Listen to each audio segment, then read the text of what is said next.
expliquer ce qui va se passer et je vais vous expliquer pourquoi finalement commencer par Joy, c'est important. Nous, on a décidé cette année de vous montrer, de vous expliquer comment ça marche justement lorsque nous, on travaille avec des otaries. Comment on fait lorsqu'on a besoin de leur apprendre différentes petites choses. Déjà, il faut savoir que les otaries sont des animaux qui vivent en groupe, assez conséquents, hein, parfois une vingtaine d'individus. Et forcément, dans ce groupe, il va y avoir de la communication, de l'interaction, et nous, on a besoin de faire partie de ce groupe, d'intégrer ce groupe. Et ça passe par quelque chose d'important, on en reparlera tout à l'heure, cette fameuse confiance. Donc là, vous présentez Joy, finalement, on est en plein dedans.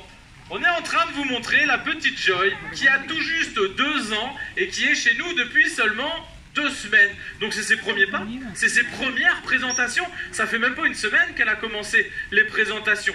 Et en termes de confiance, l'idée, Amandine vous l'a un petit peu dit, eh bien en fait on vous présente Joy, mais l'idée c'est de vous présenter à Joy. En fait ce qu'il faut c'est qu'elle se familiarise avec son environnement.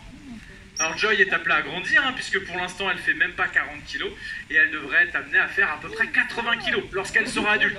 Donc vous voyez, on est vraiment devant une toute jeune otarie. Ouais, branche ton micro, tu verras, ce sera mieux. Ouais, c'est ça. Alors hier j'étais en session avec Joy, et Joy elle vient d'un autre parc, et elle m'a proposé un exercice hier qu'elle savait déjà faire, donc je vais le montrer à tout le monde.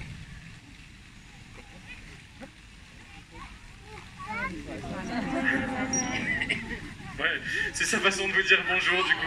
Alors c'est vrai que Joy, elle a 2 ans, elle arrive de Duisbourg en Allemagne, et ben à Duisbourg, ils ont déjà commencé à lui apprendre différentes petites choses. Ça c'est un vrai avantage pour nous parce que tout ce qu'elle sait déjà, nous on n'a pas à lui apprendre, et ça nous a permis de pouvoir vous la présenter justement aujourd'hui. Si elle n'avait pas appris tout ce qu'elle sait déjà, alors, je vous dis pas quoi, on en parlera, puisque justement ça fera partie d'ailleurs de mes propos, mais si... C'est une façon pour elle de découvrir aussi tout ce fameux environnement.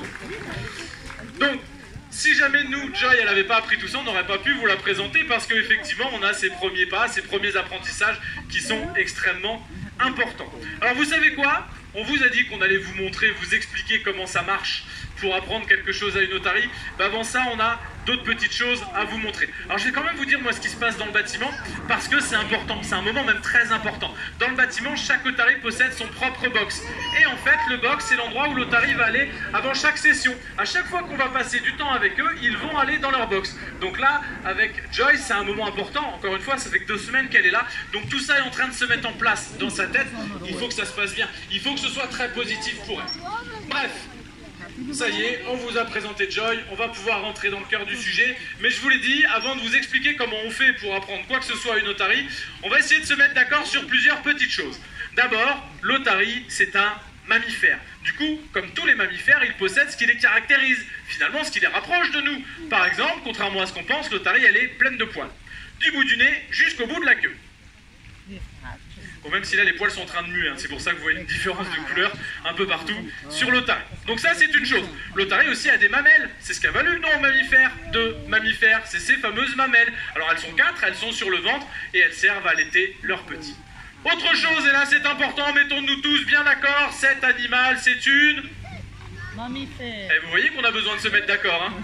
On va la refaire du coin. Cet animal c'est une...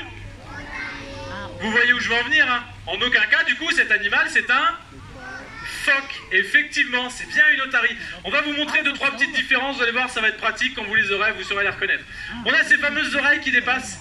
Les otaries possèdent des petites oreilles externes, là où le phoque, lui, a de simples trous, de simples conduits auditifs.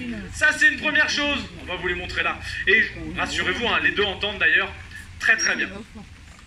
Attention, démonstration de ces petites oreilles. On les voit bien.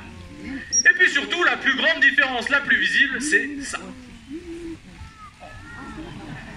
L'otarie a des grandes pattes sur lesquelles elle va s'appuyer pour pouvoir se déplacer. Elle va marcher, vous allez voir, elle est même capable de courir. Et elle court bien sur ses 4 pattes. Si l'otarie a des grandes pattes, et si on vous en parle, c'est parce que le phoque, finalement, il en a des toutes petites, ramassées sur le bord du corps. Le phoque est incapable de courir. On va vous le montrer, regardez bien. Mais en gros, un phoque se déplace comme ça.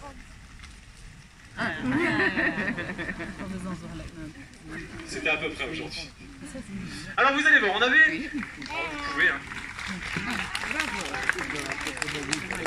On avait une autre explication, nous, à vous donner, un petit peu plus un petit peu plus poussé. On avait envie de vous expliquer qu'en termes d'évolution, les animaux vont suivre leur chemin qui est propre. Chaque animal va évoluer en fonction de lui-même.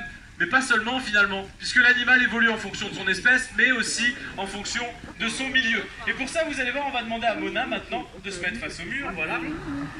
Et observez les pattes de Mona, mais observez aussi les ailes du manchot qui se trouvent à côté, et vous allez voir qu'il y a de belles similitudes. Et ça, c'est normal, ce sont des animaux qui vont évoluer dans l'eau. Donc du coup, ils ont développé des traits de caractère communs. Ces animaux ont ce qu'on appelle des palettes natatoires. Une patte est devenue une palette natatoire, une aile est devenue une palette natatoire. En gros, l'animal va évoluer en fonction de ce qu'il est, mais aussi en fonction de l'endroit là où il vit. Ça porte un nom, c'est ce qu'on appelle la convergence évolutive. On va recentrer un petit peu, on va parler d'Otari. L'Otari, moi je vous l'ai dit tout à l'heure, c'est un animal qui va vivre en groupe, assez conséquent. Et du coup, qui dit groupe, dit communication. Et bien on va vous montrer que les otaries sont des animaux extrêmement bavards. Et c'est important, hein. Ils sont capables d'exprimer des sentiments comme ça.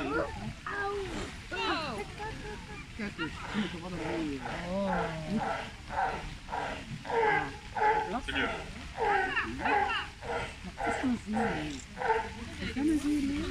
Elle est un peu enrouée aujourd'hui, non? Alors elle le fait rarement en fait. On lui a appris il n'y a pas longtemps d'aller sur ce promontoire pour le faire. Et je pense qu'elle est un peu timide du coup. Ah voilà.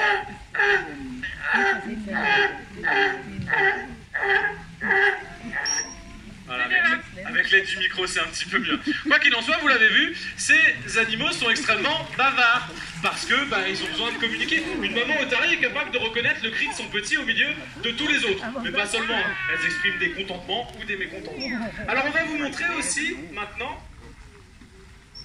que ce sont des animaux extrêmement intelligents, capables de reconnaître en fait les formes et les couleurs, parce que l'otarie, elle va beaucoup apprendre de son environnement, elle va beaucoup apprendre de ses congénères. Du coup, on va proposer à Mona des petites cibles. Voilà, c'est bien ce qui me semblait. On n'avait pas prévu cette otarie là à la base. Donc on va aller chercher Flora. Alors ça change tout parce qu'en fait chaque otarie a ses propres cibles. C'est pour ça que je me suis permis de dire à Amandine on attend Flora. Parce qu'en fait Mona sa cible c'est celle-là, c'est le rond rouge. Flora sa cible c'est celui-là. Et en fait on avait pris un jeu de cibles pour vous montrer qu'elles sont vraiment capables de reconnaître les formes et les couleurs. Parce qu'on va vraiment prendre pour l'instant 3 cibles de formes et de couleurs différentes. Et ensuite, on changera, on mettra des cibles de même couleur. Vraiment pour vous montrer que les formes et les couleurs sont reconnus par les otaries. Du coup, je me dépêche, Flora elle est là. Hop, les cibles sont à leur place, on peut y aller. On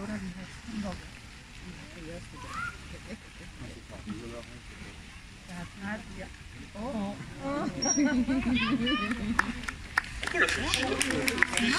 N'hésitez pas, bien au contraire. Vous verrez tout à l'heure, c'est important. Bon, vous l'aurez compris, on va vous prouver que c'était pas un coup de chance.